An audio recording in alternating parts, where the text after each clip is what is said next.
Undisputed. Good morning. Welcome to Undisputed. I'm Jenny Tapp with Skip Bayless and Shannon Sharp. How are you guys doing today?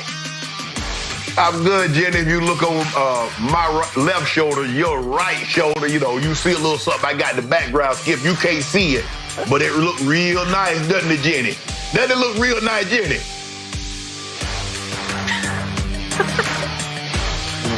I have no idea what you're talking about. All I'm concerned about, if we're talking about Super Bowls, is I might advise Dak Prescott right now to hurry up and sign, or a certain Super Bowl train might leave the Dallas station with Andy Dalton as the driver. And Dak says, good luck with that. It never left in Cincinnati with him aboard.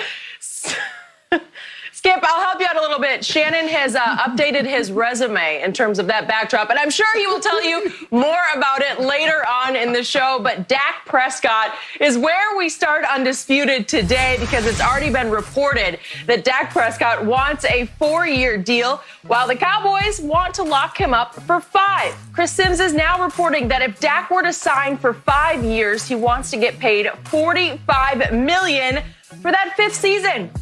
$45 million. Shannon, should Jerry Jones give him what he wants? Skip, Jerry has no one to blame. The Cowboys have no one to blame for this predicament except the Cowboys, because they let Dak get to the end of his contract. Not only to the end, I'm talking about to the punctuation, the end. If you look at it and everybody's like, well, look at Carson Wentz, look at Jared Goff.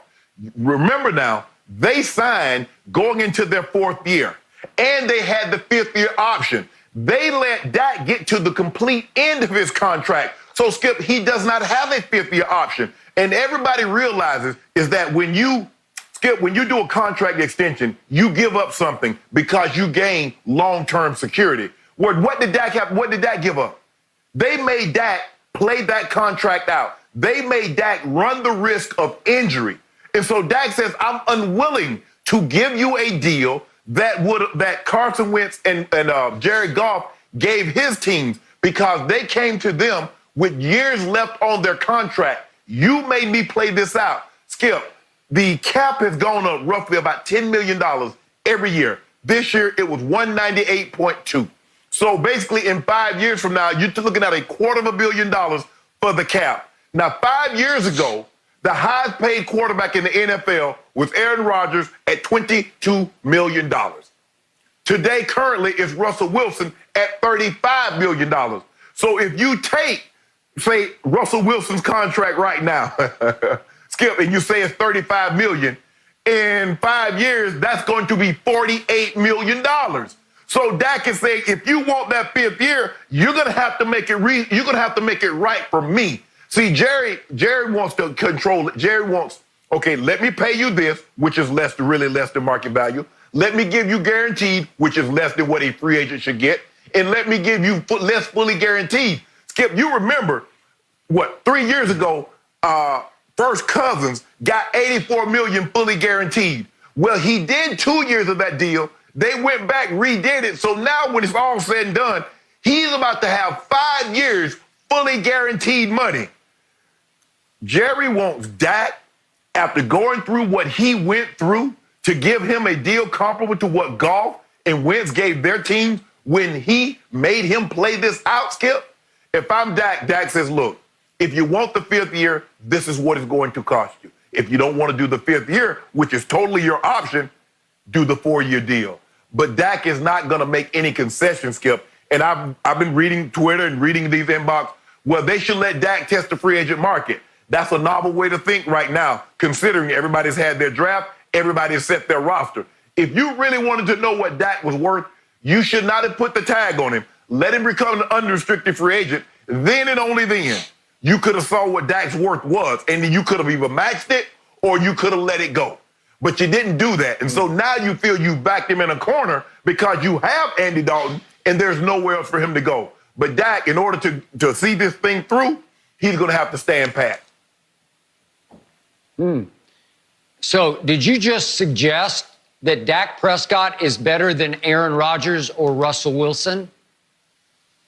Hold on. We're talking about 5 years ago. 5 years ago, if you look at where Dak Prescott is now, and I'm not saying he's better than Aaron Rodgers, but I'm saying if you look at 5 years ago what he was doing as opposed to what Russell's doing, Skip, yeah, I believe, and he's gotten better. You see, you talked to me yesterday, Shannon, say you can't call him Dink and Dak.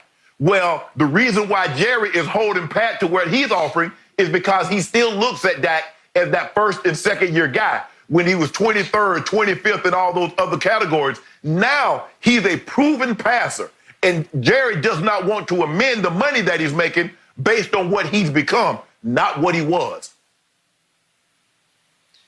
Okay, I have so much to say that I don't know where to start, but I better start from the start. Let's go back to the Chris Sims report, because it is the very first reporting, quote unquote, of any kind we've had on what Dak and his new agent, Todd France, are asking for. This is the first little sliver of reporting. And Chris Sims is not an investigative reporter. I'm sure he has his sources. I don't know if those sources are in Jerry's camp or in Dak's camp. But this is the first time in a year and maybe 3 months that this has been going on that we even had a tiny, tiny bit of some kind of reporting about what Dak is asking for. You keep saying, they made him, they forced him, they pushed him. Baloney! It's how much he's asking for. Jerry Jones' MO, his track record, his history shows you he routinely overpays his stars. Is Dak a big... No, he has earned his spurs, but he is not proven to be a top 10 quarterback yet. I think he has a good chance to prove that, but not yet. But now we hear from Chris Sims that if there's a fifth year involved, that Dak Prescott wants, it wasn't just 45, it's north of 45. 46, 47, I don't know, 48. And that brings into question the most key point of all, Shannon Sharp. How much are they asking for in the first 4 years? If they want 4 versus Jerry wants 5, what do you think the ask is? Is it at least $40 million a year for the first 4 years? You better believe it is. I've told you that from the start. The money we're talking about here is the kind of money that Patrick Mahomes and his agent, Lee Steinberg, haven't even thought of asking the Chiefs for yet. I believe that on a daily basis, they're reading these updates on Dak. They're reading Chris Sims saying north of 45 in the 5th year. And they're thinking, my God, the bar is going to get set to the moon, maybe to the sun, because Dak Prescott has not proven to be Patrick Mahomes, obviously. So if Dak Prescott gets a deal that goes 40, 40, 41, 42, 48, whatever it is, over a 5-year stretch, Patrick Mahomes is going to say, we just hit the lottery. I've proven so much more. I actually got to and won a Super Bowl. Dak Prescott is 1 and 2 in the postseason.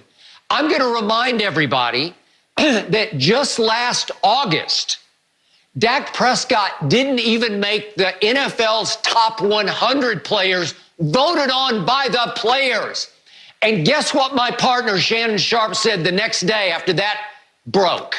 He said, hooray for those players. He's not a top 100 player.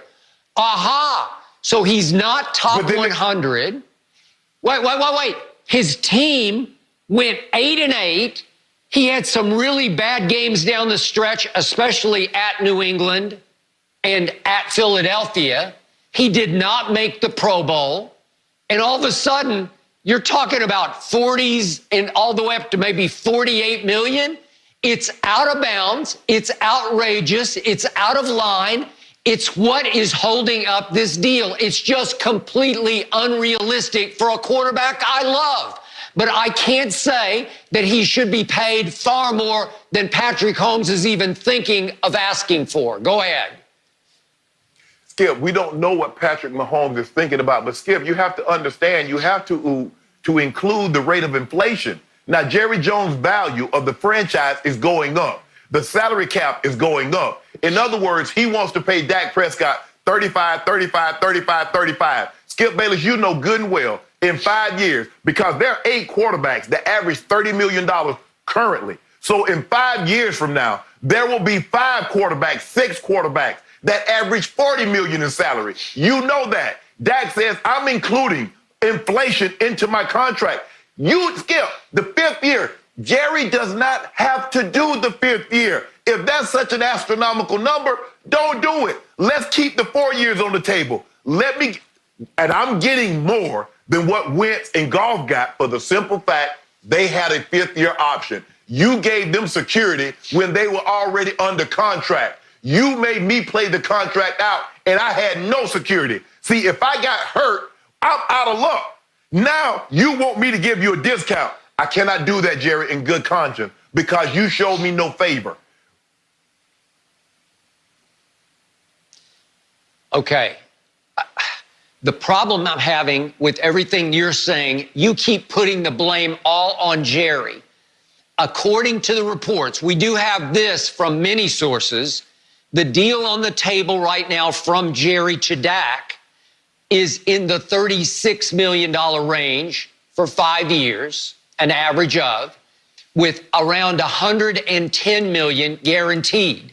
To me, and again, I get your projections, I get your inflation, but to me, for what Dak has accomplished, and even given what I think he could accomplish, that's a very fair deal. Even that overthecap.com, when it does its projections, that's where it has Dak slotted in. That's a very fair offer at this point.